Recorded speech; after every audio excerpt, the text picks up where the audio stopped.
Morning, my loves. Happy Friday. Oh, gorgeous morning. We've had lots of rain come through in the UK. It is the day before Imbolc. And for those of you that have been kind of checking in with me, watching me over the years, Imbolc's one of my favourite ones. We're already kind of getting to the stage now where there's more daylight, more tweeting, as you can hear in the trees. Everyone's tweeting enthusiastically this morning, and this beautiful yellow thing which is to my left is beginning to shine a little bit brighter as it gets further up on the horizon. So where are we going with this today? January has been, to summarize, a really different month. I've been mentioning this in my live events, my updates, that we're playing with a very different platform of energy at the moment. Everything that we're kind of working through, everything that we're going through is being done in a different ball pit, with different toys, with different playing materials. And we are being, by the very nature of our journey, expected to handle things differently. So on that perspective, if you looked into the outside world, you couldn't be more, there's so many excuses to be distracted. There's so many excuses to become engaged or invested or angry about something. And here we are, living our human lives at this very poignant part of our journey, being told by the higher realms that we are to be as 0 point as possible, to be as absolutely focused and engaged with the vibration of ourselves. So as you're listening to this, as you're hearing my words as I'm speaking, check in with yourself. Take a few moments to just, on this Friday morning or afternoon or evening or whenever you happen to catch up with it, just check in with yourself and be very honest. Okay, it's like it's honesty time. Have you at any point over the past days or maybe weeks or the whole of maybe January been tuned into and invested emotionally in the happenings of the world? And that it would be very easy, like for those of us that will go, yeah, absolutely, I'm there now, this is concerning me, that's concerning me, this is going on, how can I not be concerned about it? And these energies are natural. It's our human emotions. This is about our lives. But again, we're hearing the voices coming down from the mighty higher realm saying it's about us. It's about the forward movement, the smooth ride on the flying carpet through all of these very distracting energies, because we're distractible people. Even the most highly attuned and focused light workers on this pathway will have days where we are knocked out of kilter. It might be something to do with personal vibration. It could be that our personal planets are not aligning in the way that we would like them to, and believe me, that's a ride that can go on for some time as well. Saturn in the 8th house, or you could be going through a retrograde that doesn't work, or revisiting lessons again and again. One of the things that I'm really seeing a pattern with this and during this month has been the re-emergence of tests, initiations and lessons that we've already been through. Okay, like a rinse and repeat. All of a sudden you're being faced with the same thing again. You thought you worked through it. You might have done. You might have got a good result at the end of it, and come out of it and gone, do you know what, that I achieved. I did well with that. And all of a sudden it's back. It's back again. And you're working through the same scenario. The frequency has changed. One of the things that became very apparent over the years, that if we have chosen something that is very prominent on our soul contract, on our life pathway, or maybe it's something that has been really, really part of our existence or our lesson plan, that we will be asked to go through that, but at a different frequency. And each time we encounter it and we navigate it at a different frequency, our response to it changes. Doesn't necessarily mean that the format of the test will be any different. It could quite literally be a repeat performance, say, but with different people in a different scenario. One thing that I see occurring on a regular basis is the good old test of discernment, and this is going to be a big one at the moment. Is our discernment is being really challenged. It's going to be really tested. Who is the correct teacher? You know, like you might be sat here listening to my words, wondering whether I'm the right teacher or whether somebody else that you've heard, like, you know, bright, shiny words from, whether they are the correct teacher. What is the right information for you? What pathway do you follow? What course do you take? You know, which book do you read? Which chakras are you attuned to? You know, which ascended masters are coming through for you, and are they the right ones? Or, you know, you might have received the information about false light being a thing. There's so many different aspects that we can be tested and challenged on, but I do see that coming up on our horizon at the moment, that there is a big the format of the test will be, do we believe these people? Do we believe the words that we are being presented with?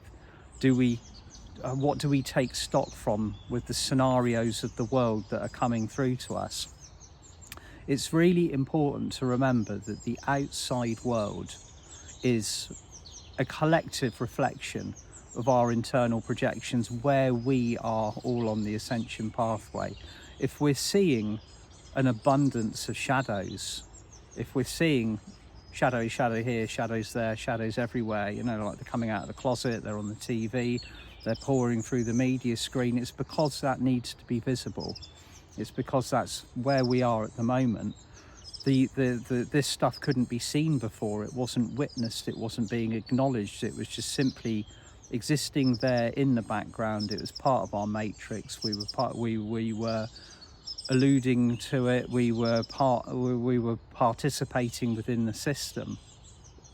In order for the system to become visible, so that we can choose whether we participate in it or not, it has to be almost the very worst version of itself, so that we are given that opportunity of choice. And 2025, as predicted, will see more wake-ups. We will see more people on this pathway that we can visibly identify with as awake.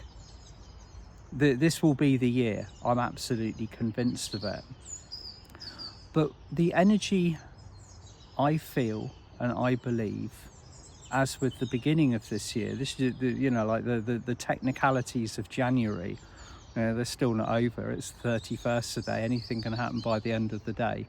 The technicalities of this first month have been very different. The energy in order to navigate this, we've had to be very, very still, very centered, very calm.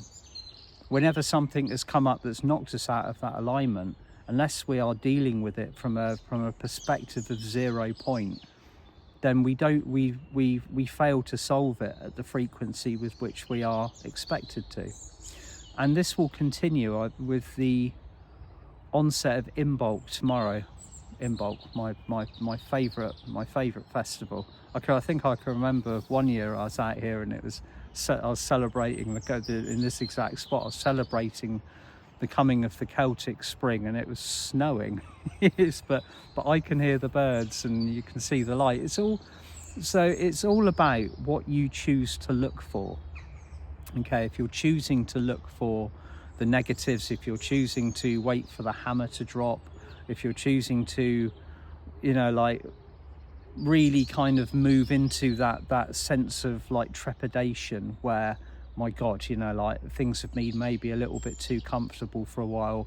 When's it going to start getting crappy again? When am I going to start suffering?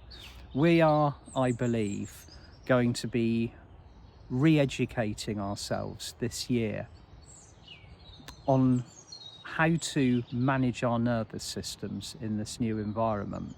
And again, that pertains to coming back to us in this center point, in our 0 point, so that we can be the candle, the unwavering flame, while the winds and storms rage around.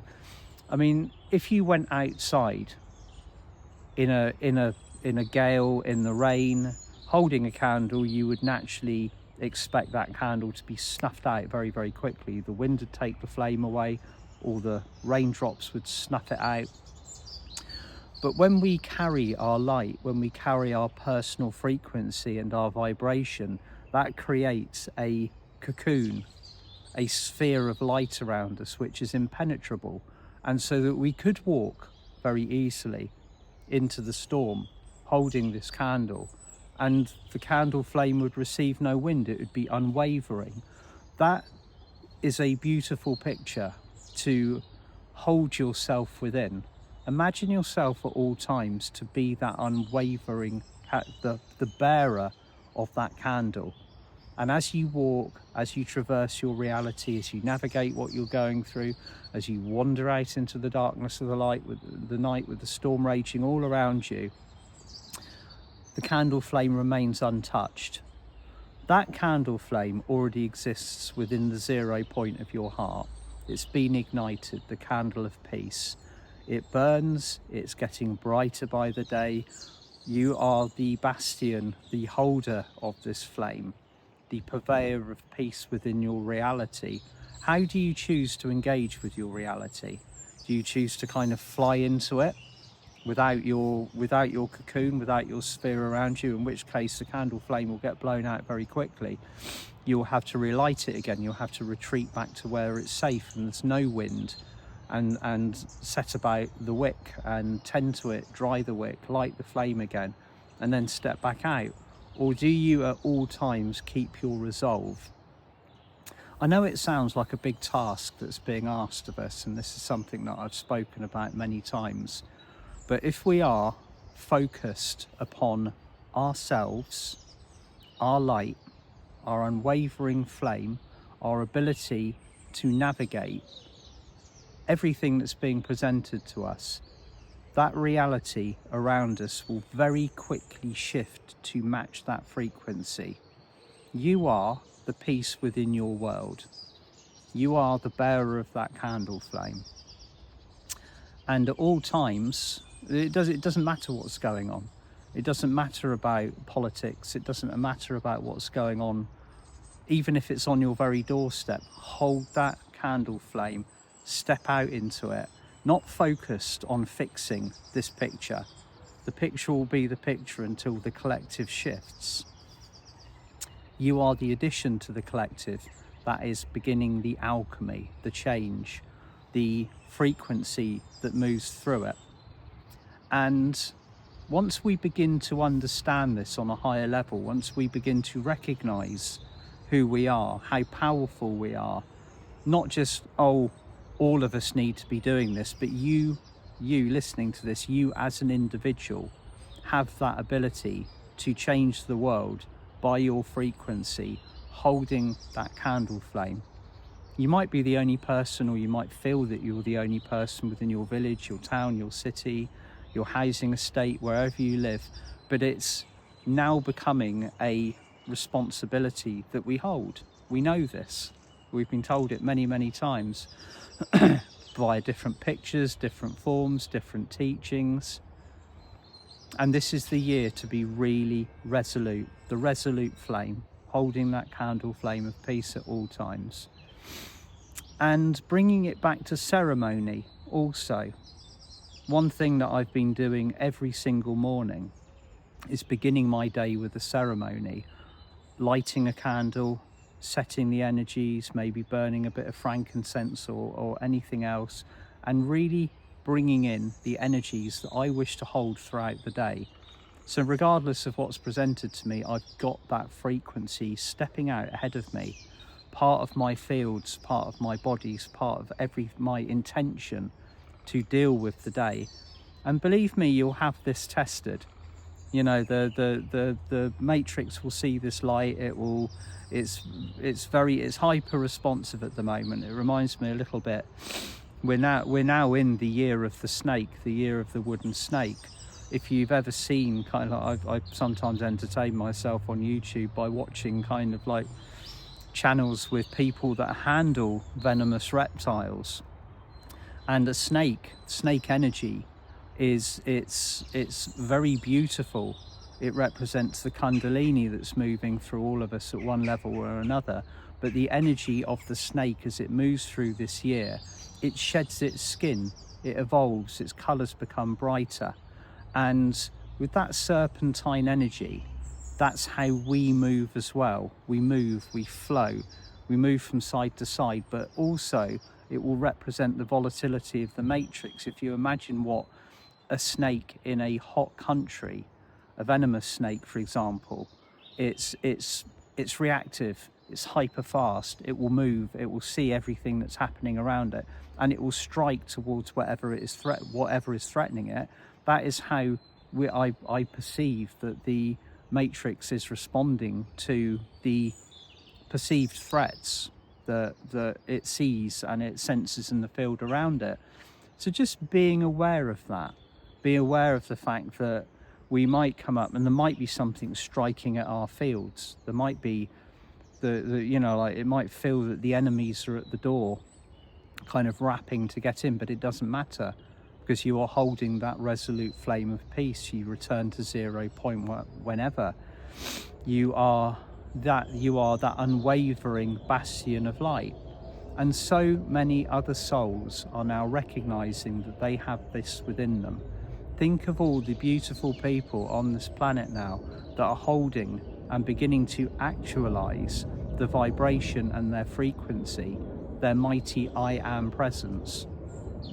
One person, or maybe more, maybe 2 or 3 people on being alive simultaneously on this planet in the very, very depths of the 3rd dimension were enough to prevent the almost what we would describe as complete destruction of reality. This has occurred many times, and back in the depths of the 3rd dimension, having souls on this planet who were actually holding that frequency, who are actualized in their mighty I Am presence, were very, very rare. They numbered, you would struggle to count over the numbers of the fingers on one hand. 1, 2, maybe 3, at the very most 4 people had ever been alive on this world simultaneously holding that frequency during 3D, and that was always enough to prevent it from tipping over, from going too far. Now there are hundreds of thousands and millions of us who are beginning to actualize this mighty I Am frequency. I am, the mighty I Am presence, that connection of the monad, that representation of your soul energy here on this world. That's who you are. Okay, after all of these incarnations, after all of this training, after the rinse and the repeat of the karmic cycles, the wheels, the clearing, everything that you've been through, this, my lovelies, is your lifetime. So let's walk into this year, after traversing January, after navigating it, beginning to get a feel for the energies, what's going on. We are seeing change. Big change. Change is occurring around us, but we have the ability to be the driving seat, because we are the holders of this candle of peace, that unwavering, resolute flame within all of the turbulence and the winds of change. So that is where I feel that the energy is flowing. I'm really looking forward to the powerful lineups that we are looking forward to during February. Speaking of which, on the 22nd and the 23rd of February, I'm going to be in beautiful Stuttgart, at an event that is being hosted and organised by my friend Annette Reiger. Please come along to that if you are feeling guided. It is the Stuttgart Spring Ascension weekend, and I'm very excited about it. It's a part of the world that I adore, and the energies are just going to be fantastic. They're going to be off the charts. One Atlantean day, which is going to be really bringing through those Atlantean energies, and the other one will be a Lemurian elemental dragon day. Exciting stuff. Sending you all so much love, and I will see you soon. Bye for now.